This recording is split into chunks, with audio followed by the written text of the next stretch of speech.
আসসালামু আলাইকুম। আশা করি তোমরা সবাই ভালো আছো। তো গত পর্বে আমরা দেখছিলাম কি ভাই, একটা আবৃত দশমিক ভগ্নাংশকে কিভাবে সাধারণ ভগ্নাংশে আ আমরা নিয়ে আসতে পারি, তাই না? তো তারই ধারাবাহিকতায় আজকে আমরা দেখব কি ভাইয়া, কখন একটি আবৃত দশমিক ভগ্নাংশকে কখন আ সদৃশ আ সদৃশ এবং অসদৃশ আবৃত দশমিক ভগ্নাংশ বলতে পারি। তো আজকে যে বিষয়টা হবে কি ভাইয়া, সদৃশ এবং অসদৃশ। অসদৃশ, ঠিক আছে?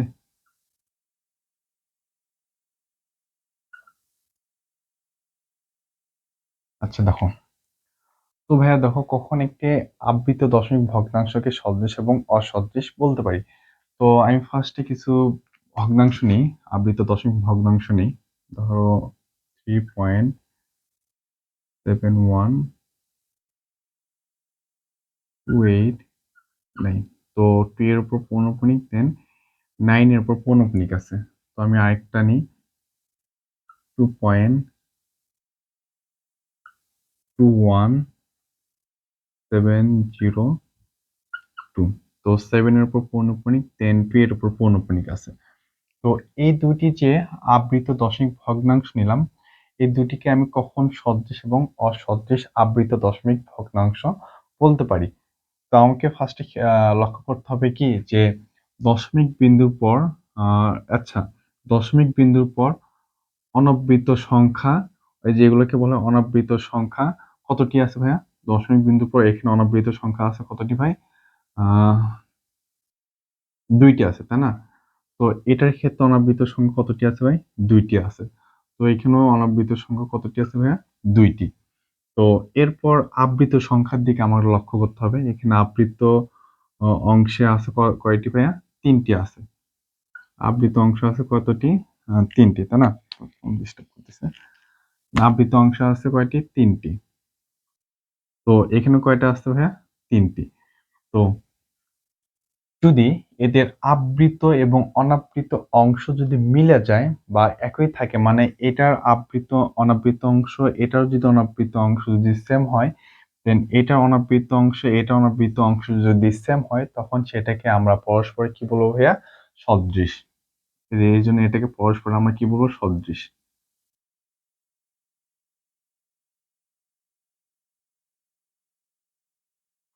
আচ্ছা, যদি কখনো যদি মনে করো যে এখানে অনাবৃত সংখ্যা হলো কতটি ভাইয়া?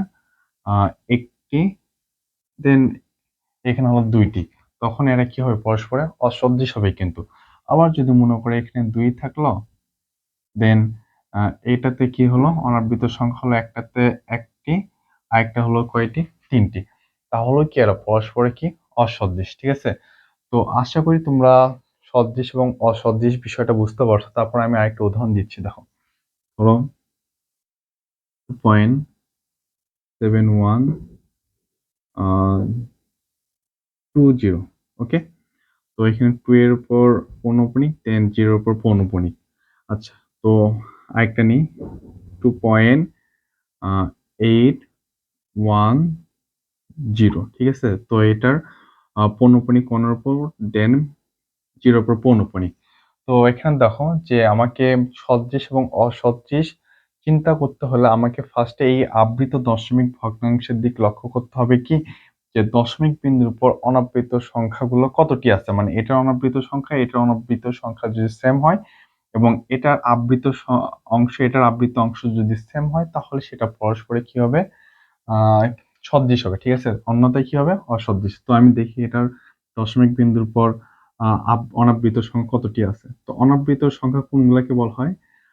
মানে যেগুলোর উপর পৌনঃপুনিক নাই সেগুলোকে বলবো কি আমরা? অনাবৃত। তো এখানে অনাবৃত সংখ্যা কতটি আছে ভাইয়া? ২ টি। তো এটার কয়টি আছে? ১ টি কিন্তু। আবার এটার ক্ষেত্রে আবৃত সংখ্যা কতটি আছে? আবৃত সংখ্যা আছে, এটার আবৃত সংখ্যা আছে ২ টি। দেন এটারও কয়টি আছে? ২ টি। তো এদের তো মিলতেছে না।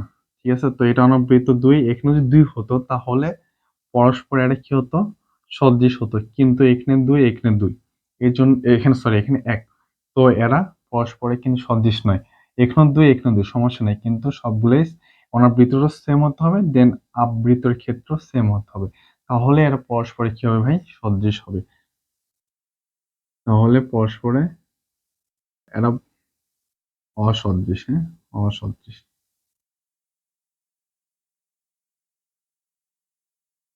ওকে, তো এখন দেখো, আহ, সদৃশ অসদৃশ তো বুঝতে পারলা। এখন অসদৃশ আবৃত ভগ্নাংশকে কিভাবে আমরা সদৃশ আবৃত দশমিক ভগ্নাংশে নিয়ে যেতে পারি। তো এটা শিখে আমাদের মূলত লাভটা কি? তো এটা শিখে আমাদের মূলত লাভটা হলো কি ভাই, যখন আমরা যোগ বিয়োগ গুণ ভাগ করব, তখন এটা আমাদের জন্য সহজ লাগবে। ঠিক আছে, তো এখন আমরা কিভাবে আহ, অসদৃশ আবৃত দশমিককে কি অসদৃশ আবৃত দশমিককে সদৃশ আবৃত দশমিকে আমরা পরিবর্তন করতে পারি। ঠিক আছে, তো ফার্স্টে এই জন্য আমাকে কি করতে হবে ভাই, দুইটি কিছু সংখ্যা নিয়ে আমরা, ওকে, তো কিছু আমরা অসদৃশ আবৃত দশমিক ভগ্নাংশ নিই, হ্যাঁ। ওকে, ধরো 2 পয়েন্ট, আচ্ছা, নানি 5.6, তারপরে 2.7028 9।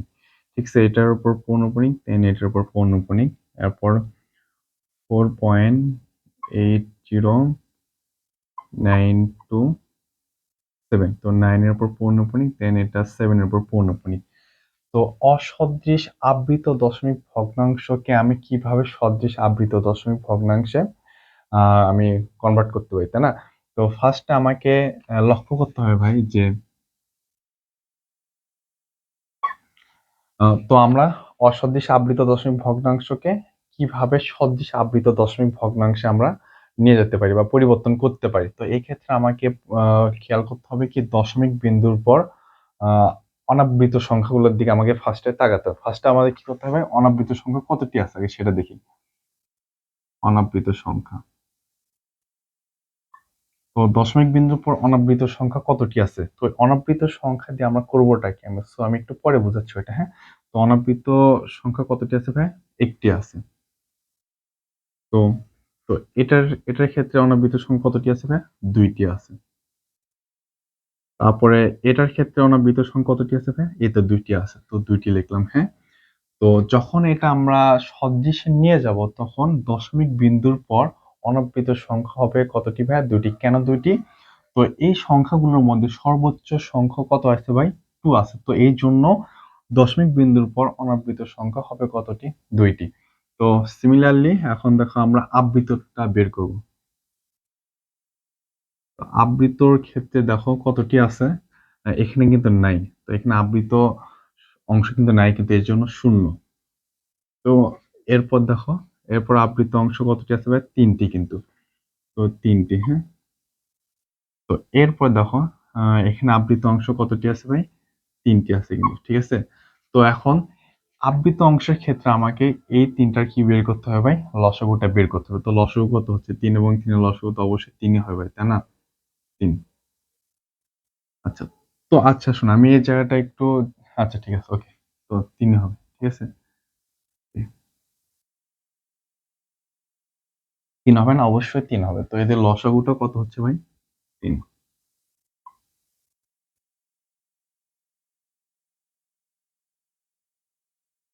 তো এখন দেখো, যখন আমরা সদৃশ নিয়ে যাব, দশমিক বিন্দুর পর অনাবৃত সংখ্যা হবে কতটি ভাই, দুইটি। এবং আবৃত অংশ কতটি হবে ভাই, তিনটি। তো আমি দেখি, তো 5.6। তো অনাবৃত অংশ কতটি হয় ভাই, দশমিক বিন্দুর পর দুইটি কিন্তু। তো এখানে একটা আছে, তো আরেকটা নিয়ে আসার জন্য আমাকে এখানে শূন্য নিয়ে আসতে হবে, ঠিক আছে। তো এরপর দেখো, আবৃত অংশ কতটি হবে ভাই, তিনটি। তো এখানে আবৃত অংশ কতটি হবে ভাই, তিনটি। তো 1 2 3। তো এটার উপর একটা পৌনঃপুনিক, দেন এটার উপর পৌনঃপুনিক, ঠিক আছে ভাই, বুঝতে পারছো? সিমিলারলি এখানেও সেম জিনিসটা করি, 2 পয়েন্ট দিই। তো আবৃত দশমিক বিন্দু পর আবৃত অংশ হবে কতটি ভাই, দুইটি। অনাবৃত অংশ কতটি হবে, দুইটি। তো 70 হ্যাঁ। এরপর তোমার কি হবে, আবৃত সংখ্যা কতটি হবে ভাই, তিনটি। তো আমি তিনটি লিখি, 289, 289। তো 2 এর উপর একটা পৌনঃপুনিক, দেন 9 এর উপর একটা কি ভাই, পৌনঃপুনিক। আর এরপর আছে কি ভাই, 4 পয়েন্ট। তো 4.80। তো দশমিক বিন্দুর পর তোমার অনাবৃত সংখ্যা হবে কতটি ভাই? 2টি, তো 80। এরপর আবৃত আবৃত সংখ্যা হবে কতটি ভাই? 3টি, তো 9 টু 7, তো 9 টু 7।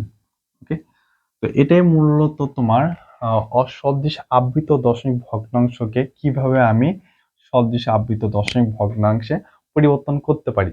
তো আমি আরেকটা উদাহরণ দিচ্ছি, দেখো। তো 4.9, এরপর আছে কি ভাই? 5.20127, ঠিক আছে। তো এটার উপর আমি পৌনঃপুনিক দিই, দেন এটার উপর পৌনঃপুনিক দিই। আরেকটা নেই তোমার 2.0217, এটা হলো ধরলাম 1 এর উপর পৌনঃপুনিক, দেন 7 এর উপর পৌনঃপুনিক, ঠিক আছে ভাই। তো ফার্স্টে এখন এই এই সংখ্যাগুলোকে আমি কিসে নিয়ে যাবো ভাই? এই অসদৃশ আবৃত দশমিক ভগ্নাংশগুলোকে আমরা এখন সদৃশে নিয়ে যাবো। এক কথায় কি ভাই? অসদৃশগুলোকে এখন আমরা সদৃশে নিয়ে যাবো, ঠিক আছে ভাই। তো অসদৃশ সদৃশ তো তোমরা তো বুঝলাই, তাই না? তো এখন দেখো 4.9, তারপর কি আছে ভাই? 5.5.20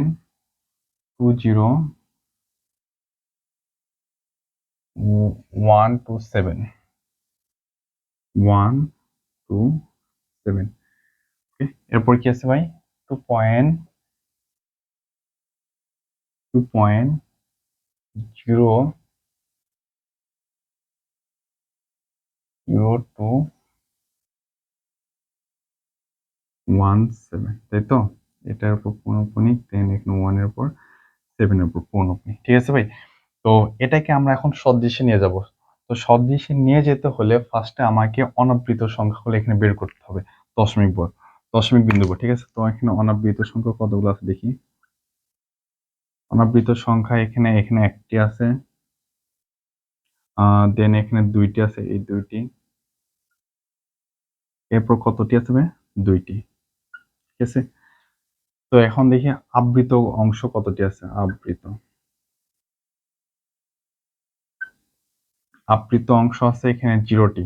তো মানে পৌনঃপুনিক যার উপর আছে সে হলো আবৃত অংশ, ঠিক আছে। তো ফার্স্টের ক্ষেত্রে কোনো পৌনঃপুনিক নেই, তার মানে এখানে আবৃত হলো কত ভাই? 0। দেন এখানে আবৃত অংশ আছে কয়টি ভাই? 3টি, তো 3টি। আর এখানে আছে কতটি ভাই? 2টি। তো অনাবৃতের ক্ষেত্রে আহ, দশমিক বিন্দুর পর সর্বোচ্চ, আচ্ছা আমি পরে বলতেছি। আবৃত অংশ আগে লসাগুটা বের করি। তো আবৃত অংশ লসাগুটা হচ্ছে কত? 0, 3 এবং 2 এর লসাগুটা হবে কত ভাই? 6 হবে, তাই না? তো এটা বের করে আমার মূলত লাভটা কি হলো? তো যখন আমরা সদৃশে নিয়ে যাব তখন হবে এটা কি ভাই? এই দশমিক বিন্দুর পর অনাবৃত সংখ্যা হবে কতটি ভাই? 2টি, বা অনাবৃত অংশ হবে কতটি? 2টি।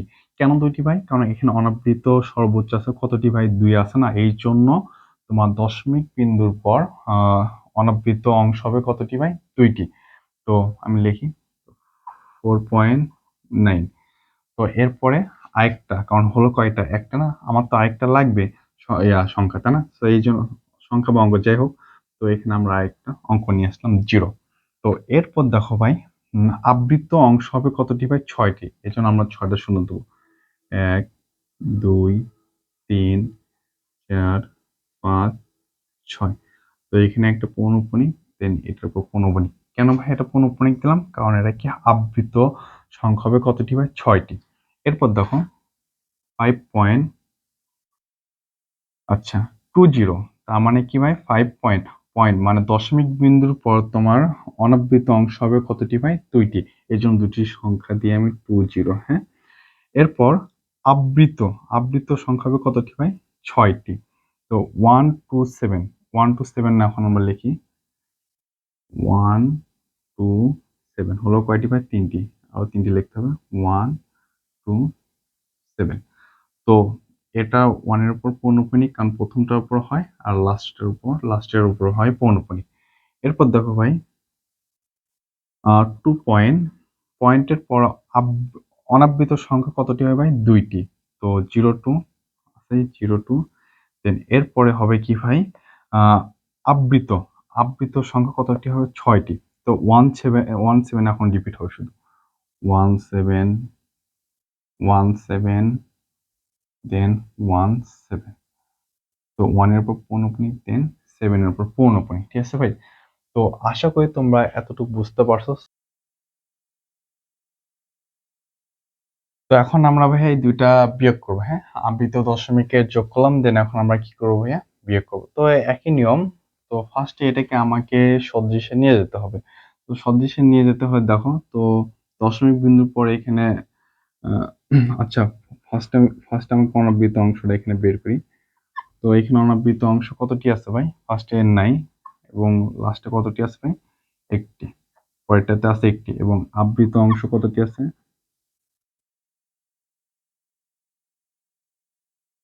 আবৃত অংশ আছে এখানে 2টি, দেন এখানে আছে কতটি ভাই? একটি। তো ভাইয়া দেখো অনাবৃত অংশটা আমরা বের করে নিলাম। তো এখন যখন সদৃশে নিয়ে যাব, তখন সেই ক্ষেত্রে তোমার ভাই কি হবে?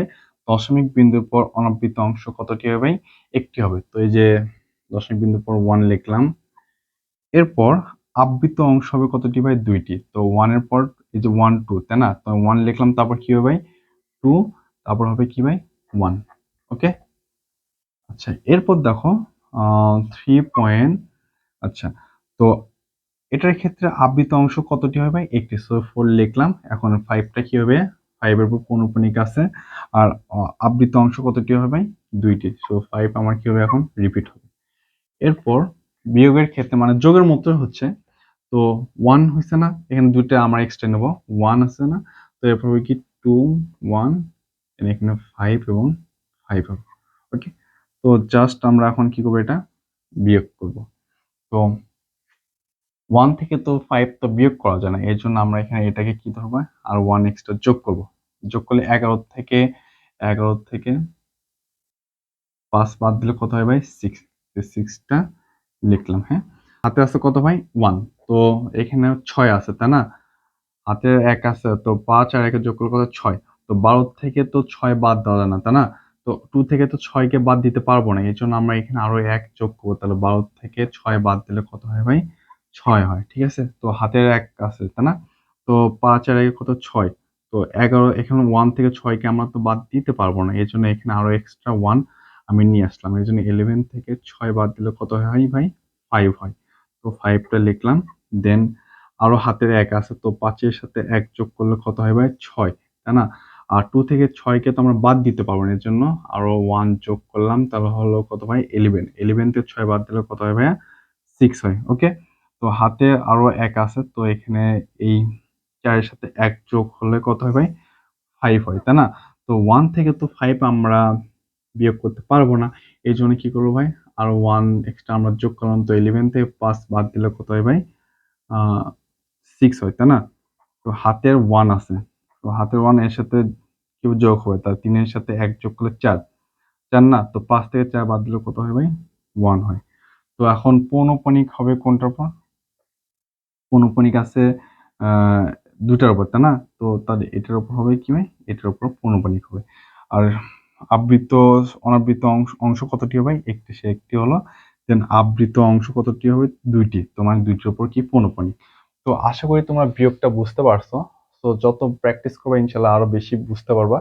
এরপর আমরা দেখবো কিভাবে। তো আবৃত দশমিকের গুণ ও ভাগ করতে হলে ফার্স্টে যে আবৃত দশমিক ভগ্নাংশ থাকবে না, ওটাকে আমাকে ফার্স্টে সাধারণ ভগ্নাংশে নিয়ে আসতে হবে। কি ভাইয়া? সাধারণ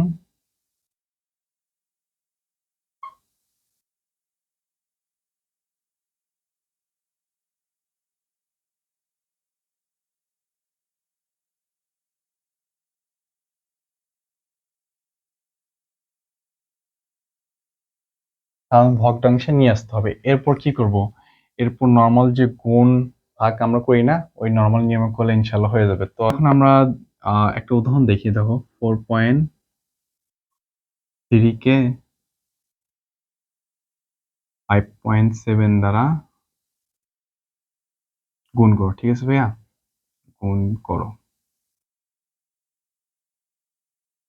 গুণ একদম ইজি। তো আমাদের আরেকটা জিনিস মনে রাখতে হবে কি ভাই, দেখো যে আমরা আবৃত দশমিকের যোগ বিয়োগ করলাম না, আবৃত দশমিকের যোগ বিয়োগ করে কি দেখলাম যে আবৃত দশমিকের যোগ বিয়োগের যোগফল অথবা বিয়োগফল সবসময় কি হবে, আবৃত দশমিক ভগ্নাংশ হবে কিন্তু, তাই না? তো এখন কিন্তু গুণের ক্ষেত্রে এরকম হতেও পারে আবার না হতে পারে কিন্তু। দেখো, তো ফার্স্ট আমাকে কি হবে ভাই, সাধারণ ভগ্নাংশে নিয়ে আসতে হবে। তো 4.3, এটাকে আমাকে সাধারণ ভগ্নাংশে নিয়ে আসতে হবে। তো এটা সাধারণ ভগ্নাংশে নিয়ে আসার নিয়মটা কি ছিল ভাইয়া, যা আছে আমরা ফার্স্টে তা লিখবো, দেন মাইনাস দেবো, মাইনাস দেওয়ার পর পৌনঃপুনিক নাই কার উপর, ঠিক আছে? এই যে পুরো সংখ্যাটার মধ্যে পৌনঃপুনিক নাই কার উপর, ফোরের উপর না? তো ফোরের উপর নিয়ে সে ফোরটাকে আমরা কি করবো ভাই, বিয়োগ দেবো। এরপর কি আছে ভাই, যে এই পৌনঃপুনিকের জন্য কি হবে ভাই, একটা 9 হবে। ওকে, আচ্ছা, এই পৌনঃপুনিকের জন্য একটা কি হবে ভাই, 9 হবে। তো পৌনঃপুনিকের পর যদি, আচ্ছা, পৌনঃপুনিকের জন্য কি হলো ভাই, 9। তো এই দশমিকের পর যদি এখানে যে আর কোনো সংখ্যা থাকতো, ওই সংখ্যার জন্য আমরা 0 দিতাম কিন্তু। ওকে, তো এখন 43 থেকে 4 বাদ দিলে কত হয় ভাই, 39, তাই না? 39, 40, 41, 42, 43, ওকে 39 হয়। ওকে, এটা দেন এখন কি করবে, 5.7 কে, তো 5.7 কে দেখো, এটাকে আমরা আগে সাধারণ ভগ্নাংশে নিয়ে আসি। তো ফার্স্টে 57 মাইনাস, তো পৌনঃপুনিক নাই কার উপর, 5 এর উপর, তো এই 5 কে আমরা বিয়োগ দেব।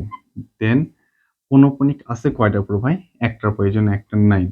তো 57 মাইনাস 5 করলে হয় কি ভাই, 52 ডিভাইডেড বাই 9।